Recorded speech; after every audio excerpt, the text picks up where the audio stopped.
So macam ni lah teh herba homemade yang memang cantik buat ya korang. Ini adalah basic jamu yang memang cantik buat secara homemade untuk macam-macam penyakit. Terkadang kalau dekat rumah ni, cantik tak masuk pun dalam uncang. Cantik bancu je terus macam ni.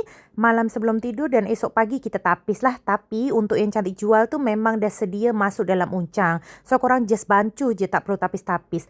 Mana yang nak sihat, nak cari teh herba ni, masuk dekat showcase cantik, dah ada cantik jual. Mana yang nak sihat je, beli sekarang. Untuk anak-anak pun boleh ya. Okay, so hari-hari Ahmad akan minum 10 ml.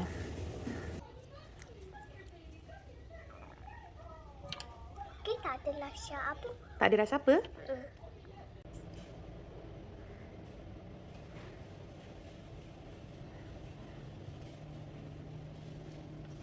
So far yang terasa halia, dia akan keluarkan angin, dia akan olah lagi pencernaan kita. So kita minum sebelum breakfast setiap pagi.